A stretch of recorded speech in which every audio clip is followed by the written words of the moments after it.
প্রতিনব বিস্ফোরণের তদন্তে গিয়ে আক্রান্ত এনআইএ, প্রশ্ন উঠছে এনআইএ কাউকে জানিয়ে গিয়েছিল? ওরা কেন মধ্যরাতে পুলিশকে না জানিয়ে গেল? নিয়ম হলো লোকাল পুলিশকে জানিয়ে যাওয়া। মধ্যরাতে গ্রামে অচেনা কাউকে দেখলেই যা হচ্ছে, ভোটের আগে কেন গ্রেপ্তার করবে? বিজেপি কি মনে করছে সব বুথ এজেন্ট, ভোট ম্যানেজারদের অ্যারেস্ট করে ওরা ভোটে জিতবে? শূন্যে গুলি ছুটছে, কি অধিকার আছে এনআইএ শুধু বিজেপিকে সাপোর্ট দেওয়ার জন্য? বিজেপির নোংরামির খেলার বিরুদ্ধে সারা পৃথিবীতে আওয়াজ তুলবে বললেন মুখ্যমন্ত্রী মমতা বন্দ্যোপাধ্যায়। কি বলবেন? প্রথম কথা, মানে আইনে কোথাও লেখা আছে যে ভোটের আগে যারা চোর ডাকাত গুন্ডা বদমাইশ যারা ভোট লুট করবে তাদের ফ্রি ছেড়ে দেওয়া উচিত? এই কথা কি আইনে কোথাও লেখা আছে?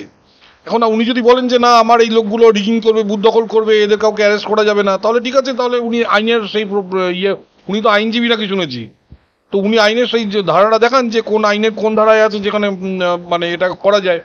দ্বিতীয়ত রাজ্য পুলিশকে বলে যাবে, রাজ্য পুলিশকে বললে তো ওই রাত্রিবেলায় বাংলাদেশে পাঠিয়ে দিত। এখনো অর্ধেক লোক শাহজাহানের গ্রামের পাওয়া যাচ্ছে না। রাত্রিবেলা যদি বলে যেত যে আমি এখানে একে অ্যারেস্ট করতে যাচ্ছি, রাত্রিবেলায় ওই ক্রিমিনালদের পাঠিয়ে দিত। রাজ্য সরকারের উচিত ছিল 2 বছর আগে থেকে অ্যারেস্ট করা। অ্যারেস্ট করেনি কেন রাজ্য সরকার তাদের? আপনি ওনাকে জিজ্ঞেস করুন রাজ্য সরকার রিগিং বুথ দখল করা হয় বলে, পঞ্চায়েতে লোককে খুন করা হয় বলে, ওই লোকসভায় লোককে হুমকি দেয় বলে? প্রশ্নই ওঠে না। এবং আমি বলছি এই যে কনসিকুয়েন্সেস ফেস করতে হবে। যারা ওনার কথা শুনে আজকে লাফাচ্ছে নাচছে, এই ইডি এনআইএ এদের গায়ে হাত দিচ্ছে, এরা জানে না যে ইডি এনআইএ এদের কতটা পাওয়ার আছে। কনসিকুয়েন্সেস ফেস করতে হবে এর জন্য।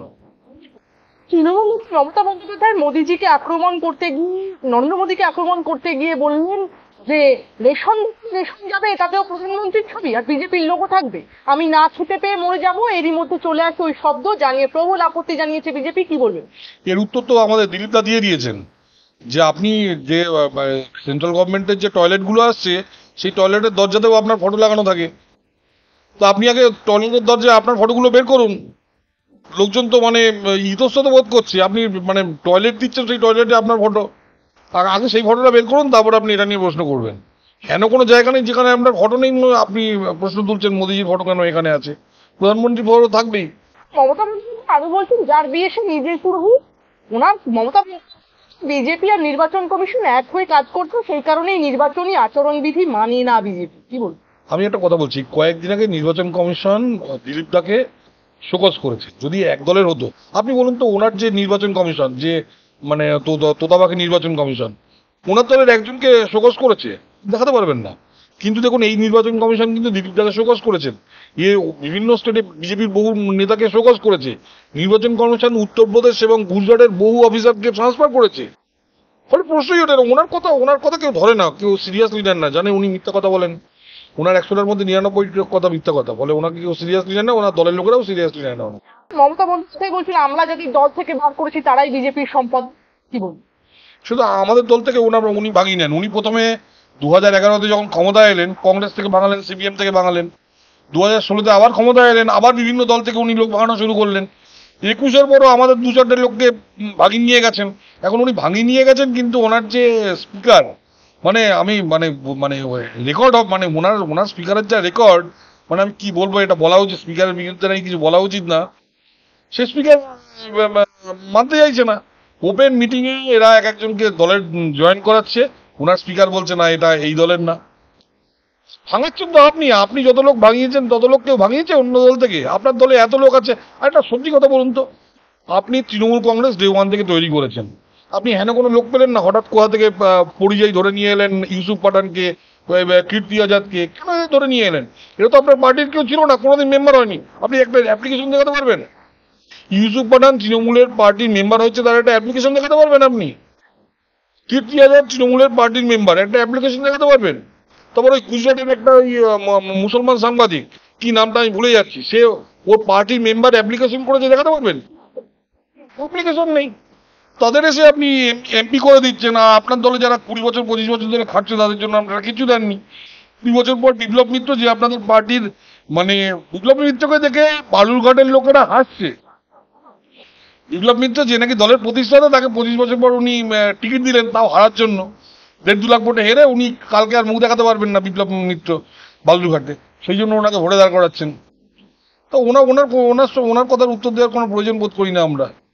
উনি তো বহিরাগতদের টিকিট দেন আর নিজের লোকেদের অপমান করেন। মহুয়া মৈত্রকে ইডি নোটিশ পাঠিয়েছিল, এরপরে রিপাবলিক বাংলার সাংবাদিক তনয়া ঘোষ মহুয়া মৈত্রকে প্রশ্ন করে যে কেন ইডির কাছে হাজিরা দিতে যাননি মহুয়া মৈত্র। মহুয়া মৈত্র কোনো কথা বলেননি সাংবাদিকদের প্রশ্নে।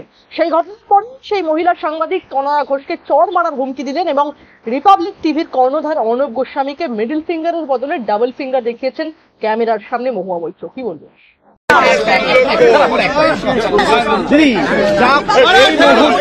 বলবে তাই দেখাবো।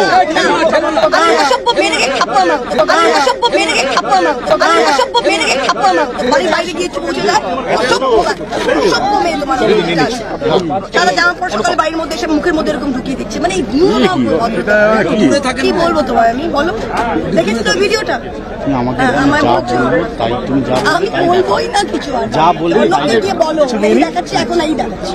মহুয়া মৈত্র তো অত্যন্ত মানে আমি বলছি, যিনি সংসদে গালিগালাজ দেন, যিনি টাকা নিয়ে সংসদে প্রশ্ন করেন, কৃষ্ণনগরের মানুষের জন্য একটা প্রশ্ন উনি করেছেন গত 5 বছরে, একটা প্রশ্ন করেননি উনি সংসদে বড় বড় ইন্ডাস্ট্রিয়ালিস্টদের জন্য টাকা নিয়ে প্রশ্ন করেছেন। আজকে ইডি সেই জন্য ওনাকে ধরেছে। এবার উনি চর মার উনি চারটা মারতেন, তারপর দেখা যেত উনি কি করতে পারেন। একটা সাংবাদিকের গালে একটা চরটা মারতেন না, তারপর দেখতাম। আর উনি দেখুন, উনি এর আগেও এই কাজ করেছেন, এখনো এই কাজ করেছেন। আমি আপনাকে বলছি, দেখবেন ওনাকে নিয়ে বেশ কিছু লোক লাফালাফি করে যে উনি নাকি আমেরিকায় কোথা থেকে পাস করেছেন, কি করেছেন। আমেরিকায় প্রথমত উনি মাস্টার্স ডিগ্রি করেননি, আমি যেটা উইকিপিডিয়া দেখলাম বোধহয় গ্র্যাজুয়েশন করেছে। আমেরিকায় আপনাদের জানা উচিত, যারা এখানে বঙ্গবাসী সুরেন্দ্রনাথ কলেজে চান্স পায় না, আমাদের সময় কি সিস্টেমটা ছিল বলি, আমাদের সময় কর্ণাটকা সিইটিও ছিল না। যারা এই ওয়েস্ট বেঙ্গল জয়েন্টে আমাদের সঙ্গে চান্স ফান্স পেত না, তারা সব যেত মানে যাদের বাবার টাকা পয়সা আছে তারা যেত ওখানে আপনার এই ব্যাঙ্গালোরে ইঞ্জিনিয়ারিং পড়তে। তারপর যাদের বাবার ধরুন প্রচুর কালো টাকা, বা ধরুন ব্যবসা করে টাকা ফাঁকা, শুধু কালো টাকা বলছি না, মেয়ে 3rd ডিভিশন পেয়েছে, ছেলে 3rd ডিভিশন পেয়েছে, তারা আমেরিকায় পাঠিয়ে দিত এইসব লিবারেল আর্টস পড়তে। এই লিবারেল আর্টস কলেজে এক্সাম হয় না, জানেন তো। এদের ওই বিভিন্ন প্রজেক্ট হলো, ডিগ্রি নিয়ে বেরিয়ে চলে গেল। এই যখন জওহরলাল নেহরু ফেল করেছেন, সুব্রমণিয়াম স্বামী নিজে বলেছেন জওহরলাল নেহরু ফেল করেছেন, ফেল করে উনি পণ্ডিত। এটা আমাদের দেশের দুর্ভাগ্য। জওহরলাল নেহরু যিনি বিদেশে ফেল করেছেন, তাকে সবাই বলে পণ্ডিত জওহরলাল নেহরু। ডক্টর ভীমরাও আম্বেদকর যিনি নাকি ফার্স্ট হলেন ওখানে গিয়ে, যিনি আমেরিকায় গিয়ে পরীক্ষায় ফার্স্ট হলেন, সারা জীবন ফার্স্ট হওয়া মানুষ, তিনি হয়ে গেলেন বাবা সাহেব। এই হলো আমাদের দেশে, মানে এটা অদ্ভুত দেশ। মানে এই দেশ আপনি আর পাবেন না। মানে এই বামপন্থী যে আমাদের যে ইকোসিস্টেম, আমি আপনাদের জার্নালিস্টদেরই দোষ দিচ্ছি, এই হিস্টোরিয়ান জার্নালিস্ট, এদের ইকোসিস্টেম, যারা পণ্ডিত বানিয়েছে জওহরলাল নেহরুকে, আর যে লোকটা ফার্স্ট হলো তাকে বলে দিল ভীমরাও। এটা হচ্ছে নাকি এটা? ঠিক সেরকম এই আজকে একে বলছে মহাপণ্ডিত, এই আপনার মহুয়া মৈত্রকে। যে আমি বলছি মহুয়া মৈত্রর রেজাল্ট বের করুন ক্লাস 12-এর, বঙ্গবাসী আর সুরেন্দ্রনাথ কলেজে ইকোনমিক্সে যারা ভর্তি হয়েছে, লাস্ট নাম্বারটা কত দেখুন, আইসিএসসি বা সিবিএসসি থেকে যারা পেয়েছে, তাহলে বুঝতে পারবেন যে উনি কি জিনিস। উনি যেরকম স্ট্যান্ডার্ডের কথাবার্তা বলছেন, ওনার তো কোথাও চান্স পাওয়ারই কথা না। তো এই হলো ওনার লেভেল আর কি। তো উনি এই কথাই তো বলবেন, ওনার কাছে এর থেকে বেশি কিছু আশা করা উচিত না। পিছু হটলেন নওশাদ সিদ্দিকী, লোকসভা ভোটে ডায়মন্ড হারবার কেন্দ্রে প্রার্থী হলেন না তিনি, কি বলবেন? দেখুন, এদের মধ্যে একটা চুক্তি হয়েছে। প্রথম কথা, ডায়মন্ড হারবার সম্বন্ধে আমি একটা জিনিস আপনাদের মানে ভীষণ ক্লিয়ার করে দিই। আপনি দেখবেন আগে লিগ খেলা হতো। এবার লিগ খেলায় ইস্টবেঙ্গল বা মোহনবাগানের মতো ক্লাব ধরুন এশিয়া কাপ খেলতে গেছে কুয়ালালামপুরে বা কোথাও, ততদিনে স্পোর্টিং ইউনিয়ন, টুয়ারি এরা সব খেলছে। স্পোর্টিং ইউনিয়ন, ভারতী সংঘ, এইসব ক্লাব টাপ ততক্ষণ খেলছে, টালিগঞ্জ, অগ্রগামী। যখন ইস্টবেঙ্গল মোহনবাগান এসে ঢুকতো তখন খেলা শুরু হতো। ঠিক তেমন এই ডায়মন্ড হারবারে মনে রাখবেন, এইসব নওশাদ সিদ্দিকীর দিকে এদের কোনো দমই নেই। তো দেখতেই পাচ্ছেন কত দম আছে। যে মুহূর্তে বিজেপি নমিনেশন দেবে সেই মুহূর্তে এখানে খেলা শুরু হবে। আমরা আসবো, খেলা শুরু করব, জিতবো, বেরিয়ে যাব। ফলে এটাই ঘটনা। আর নওশাদ সিদ্দিকী ও ভয়, ওকে কেউ ওদের ধর্মের লোকজন উপর থেকে বোধহয় মৌলভীরা ওকে হুমকি দিয়েছে যে ভাই তুই নামিস না, নেমে ভোট কাটিস না। ওদের এমনি একটা ইকুয়েশন চলছে যাতে মাইনরিটি ভোট না কাটে, তো সেই ভয়ে ও পালিয়ে চলে গেছে। ওকে যারা ভেবেছিল যে ও বিশাল একটা মানে শের, দেখতেই পাচ্ছেন ও ওই ইয়ের মতোই, আপনার শাহজাহানের মতো একটা বিড়াল আর কি, বাঘের চাল পরে ঘুরে বেড়াতো। শাহজাহান জানিয়েছেন সব মিথ্যা বিজেপির দালাল, কি বলবো? শেখ শাহজাহানের কথার আবার কোনো দাম আছে নাকি? শেখ শাহজাহানের ব্যবস্থা করা হচ্ছে ওই অনুব্রতর পাশে। একসময় অনুব্রত এই কথা বলতো, দুদিন পরে এখন অনুব্রত আর কিছু বলে না, কাকতে শেখ শাহজাহানও কিছু বলবেন না। ঠিক আছে, বহরমপুর কি বলবেন?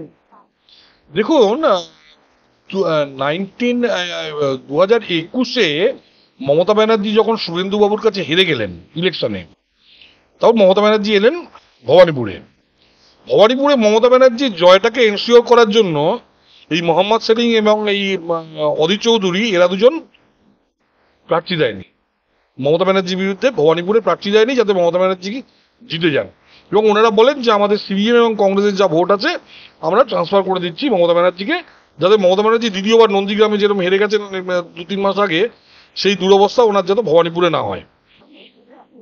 শোনা যাচ্ছে যে মমতা ব্যানার্জি নাকি ওইখানকার যে সংখ্যালঘু ভোট আছে সেটা মোহাম্মদ সেলিম আর অধীর চৌধুরীকে ট্রান্সফার করার চিন্তা ভাবনা করছেন, এবং যে জন্য ইউসুফ পাঠানকে বাইরে থেকে নিয়ে এসছেন। আমি বললাম না, ইউসুফ পাঠান দলে কোনো মানে ইয়েই নেই, মানে অ্যাপ্লিকেশনই করেনি কোনোদিন ওই দলের মেম্বার হওয়ার জন্য। তো ঘটনা হচ্ছে ওইখানে ওই যে দিদি আপনাকে আমি বাঁচিয়েছিলাম, নইলে তো আপনি মুখ্যমন্ত্রী হতে পারতেন না, একবার নন্দীগ্রামে হেরেছিলেন, ভবানীপুরে হারতেন, তো আমাকে এবার দয়া করে এই সংখ্যালঘু ভোটটাকে ট্রান্সফার করে দিন।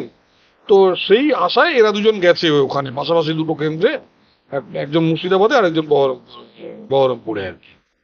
কিন্তু আমি বলছি দুটোতেই ওরা হারবে, দুটোতেই বিজেপি এবার জিতবে। আপনি লিখে রাখুন, আজ থেকে 2 মাস পর আপনি লিখে, ওই দুটো সিট এবার বিজেপি পাচ্ছে, ও যতই ট্রান্সফার করুক যাই করুন, কারণ মানুষ চিনে গেছে এদের মধ্যে কি গটা পাচ্ছে। ওই বাইরন বিশ্বাস না বিড়ি বিশ্বাস ছিল, সেই বিড়ি সম্রাট পাল্টি খাওয়ার পর ওরা বুঝে গেছে যে এদের উপর ভরসা কোনো লাভ নেই। তৃণমূল নেত্রী মমতা বন্দ্যোপাধ্যায় বলছেন সন্দেশখালী আর দুর্নীতি নিয়ে লড়াইয়ের কথা বলছেন। জেনে রাখুন, সন্দেশখালী সিঙ্গুর বা নন্দীগ্রাম নয়, আমরা গ্রেফতার করেছি, আমরা ব্যবস্থা নিয়েছি, আমরা অবিচার করিনি। কিন্তু হাতরাস বিলকিস কি হয়েছে? তুমি কতবার গেছো, তোমার নেতারা কতবার গেছে, কি বলবেন? প্রথম কথা আমি বলি, হাতরাসে রাজ্য সরকার যে নাকি অন্যায় করেছে তাকে শাস্তি দিয়েছে। উনি খবর নেন না, খবরটা নিয়ে দেখুন যে মূল অ্যাকিউজ যে তার যাবজ্জীবন হয়েছে হাতরাসে, এবং আরো উপর লেভেলে যাবে এবং তার আগামী দিনে ফাঁসি হওয়ার চান্স আছে। ওনাকে জিজ্ঞেস করতে বলুন যে এখানে কি হয়েছে, মধ্যমগ্রাম, গেদে, কামদুনি, পার্ক স্ট্রিট, একটা তো উনি অ্যাকশন নেননি। এখানে উনি অ্যাকশন নিয়েছেন নাকি? উনি এখানে অ্যাকশন নিয়েছেন এই সন্দেশখালী কোনো অ্যাকশন নেননি। উপর থেকে চাপ এসছে, কোর্ট রায় দিয়েছে তারপর, এবং উনি নিজে বলেছেন যে আমরা আদালত আমাদের বাধ্য করছে প্রেসারাইজ করতে। কোনো অ্যাকশন উনি এখানে নেননি, এখানে কোর্টের নির্দেশে এখানে অ্যাকশন নেওয়া হয়েছে, কোনো অ্যাকশন নেননি উনি। আর আমি আবার বলছি যে হাতরাসে অ্যাকশন নেওয়া হয়েছে, হাতরাসে সেই লোকটার যাবজ্জীবন হয়েছে, এবং বিলকিস বানুর যে কেসটা, ওই লোকটা 12 থেকে 14 বছর জেল, ওরা যারা ছিল তারা জেল কেটেছে, তারা উপর লেভেলে কোনো একটা জায়গায় তারা ছাড়া পেয়েছে, আবার হবে, আবার তারা জেলে যাবে। কেস লড়তে হবে, যারা কেস করেছে তাদের কেস লড়তে হবে। বিলকিস বানুতে যখন মোদি সাহেব ছিলেন, ওখানে মোদি যখন চিফ মিনিস্টার ছিলেন সেই অবস্থায়, এবং মোদিজি যখন প্রাইম মিনিস্টার ছিলেন সেই অবস্থায়, ওখানে বিলকিস বানুর ঘটনায় ওখানে ওরা মানে প্রায় 15-20 বছর তারা জেল খেটেছে। তারা মোদিজি ওদের শাস্তি দিয়েছেন, ওটা সে বাজে কথা বললে হবে না, আপনি শাস্তি দিন। ওখানে গান্ধীনগরের কোর্টে ওরা শাস্তি পেয়েছে, ওরা গুজরাট হাইকোর্টে শাস্তি পেয়েছে, সব বাজে কথা বললে হবে না। আপনি একজনকেও শাস্তি দেননি, আপনি সব ক্রিমিনালদের পাশে দাঁড়াচ্ছেন, আপনার সঙ্গে তুলনাই হয় না। মমতা বন্দ্যোপাধ্যায় জনসাধারণকে সাবধান করে বললেন সিএ বানিয়েছে আপনাদের বিদেশি বানাবে বলে, এতে নাম লেখালেই বিদেশি হয়ে যাবেন, কি বলবেন? মিথ্যা কথা বলছেন, একটা জিনিস মিথ্যা কথা বলছেন, যে কেউ খুলে দেখতে পারেন যে কি আছে। সম্পূর্ণ মিথ্যা কথা বলছেন মুসলিম ভোটের জন্য। উনি মুসলিম ভোট ছাড়া উনি এখন মানে পারবেন না, মুসলিম ভোট যাতে সিপিএম বা কংগ্রেসের দিকে না যায় তা সেই জন্য উনি চেষ্টা করছেন। যদিও আমরা শুনেছি মুসলিম ভোট ওদের সঙ্গে সিপিএম কংগ্রেসের একটা ইন্টারনালি একটা গট আপ হয়ে গেছে যে মুসলিম ভোট এই সিটে আমরা নেবো, ওই সিটে আমরা নেবো। তবে আর সিপিএমকে ওরা নামিয়েছে যাতে হিন্দু ভোট কাটা যায় বিজেপির, একদম আমি সোজাসুজি বলছি। কিন্তু ঘটনাটা হচ্ছে যে উনি এই ধরনের কথা বলছেন মুসলিম ভোট কাটার জন্য, মুসলিমদের ভয় দেখানোর জন্য, অ্যান্ড নাথিং এলস। তমলুকের বিজেপি প্রার্থী প্রাক্তন বিচারপতি অভিজিৎ গঙ্গোপাধ্যায়ের নাম না করে মমতা বন্দ্যোপাধ্যায় বলছেন নীরব মোদী, ললিত মোদী আপনার গদ্দাররা দুর্নীতিবাজ নয়। স্কুলের চাকরি অনেক দিয়েছে ভয়ে অনেকে বলে না। আদালতকেও ম্যানেজ করেছে অনেক সময়, দেখলেন না এক বিচারপতিকে প্রার্থী করেছে, আমাদের ছাত্র নেতা দেবাংশুকে প্রার্থী করেছি, ও ছুটিয়ে মারছে। আপনি আদালতে চাকরি খেয়েছেন, জনতার আদালতে আপনার চাকরি যাবে, কি বলবেন? প্রথম কথা যে দেবাংশুর বাবা আমাদের শ্রদ্ধেয় কাকাবাবু, তিনি গুজরাটে গিয়ে কেন চাকরি করেন? Question number 1। কারণ আপনি তার বাবাকে চাকরি দিতে পারেননি। এই বয়সে বেচারা ভদ্রলোক এই বয়সে ওখানে গিয়ে চাকরি করে সংসার চালাচ্ছেন। দেবাংশু তো কিছু করে না, শার্ট প্যান্ট পরে ঘুরে বেড়ায়, পাজামা পাঞ্জাবি পরে। সে তো এখনো চাকরি পায়নি, জীবনে কোনোদিন পাবেও না। ওর মতো লোকের দ্বারা চাকরি বাকরি পাওয়া সম্ভব না। দ্বিতীয়ত আরেকটা আপনি কি বললেন যে নীরব মোদী, এই ব্যাপারটা আপনাকে বোঝাই খুব ভালো করে। ভারতবর্ষে যেদিন থেকে ভারতবর্ষে ব্যাংক ন্যাশনালাইজেশন হয়, সেদিন থেকে বড় বড় ইন্ডাস্ট্রিয়ালিস্টরা ব্যাংকের টাকা মারে। 2016-তে মোদিজি ইনসলভেন্সি অ্যান্ড ব্যাংক্রাপসি কোড নিয়ে আসেন। আনার পর ব্যাংকের হাতে পাওয়ার হয় যারা ব্যাংকের টাকা মেরে দিচ্ছে সেই লোকগুলোকে গ্রেপ্তার করা। এই আইনের ফাঁদে পড়ে এরা তিনজন দেশ থেকে পালিয়েছে। 2016-র আগে আমাদের দেশে ব্যাংকের টাকা কেউ মারেনি, তারা কেউ দেশ থেকে পালায়নি কেন? কারণ 2016-র আগে ইন্দিরা গান্ধী সেই আইনটা তৈরি করে যাননি, রাজীব গান্ধী সেই আইনটা তৈরি করে যাননি, নরসিংহ রাও সেই আইন তৈরি করে যাননি। অটলজি একটা আইন তৈরি করেছিলেন, সার্বজনীন আইন 2002-তে। 2004-এ এসেই সেটাকে মানে মিসইউজ করা শুরু করেন মনমোহন সিংজি।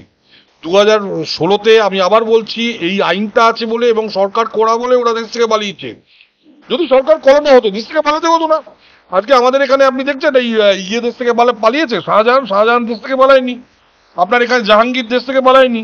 দেশ থেকে পালায়নি কখন? যখন সরকারের সঙ্গে কোনো সেটিং থাকে। দেশ থেকে পালায় কখন? পালায় তখনই যখন জানে যে এখানে থাকলে আমি গ্রেপ্তার হব, দেশে আইন আছে, আইনের শাসন আছে, তখন একটা লোক দেশ থেকে পালায়। আমাদের 55,000 কারখানা বন্ধ হয়ে গেছে, কারো না কারো টাকা মেরেছে এরা। একটা লোক অ্যারেস্ট হয়েছে পশ্চিমবঙ্গে? হয়নি। কেউ দেশ থেকে পালায়নি। প্রত্যেকে আলিপুরে বসে আছে, নয় সল্ট থেকে বসে আছে। এরা দেশ থেকে পালিয়েছে কেন? কারণ জানে এরা দেশে থাকলে মোদিজি কোমরে দড়ি পরিয়ে এদের জেলে ঢোকাবে। এটা সুশাসনের লক্ষণ।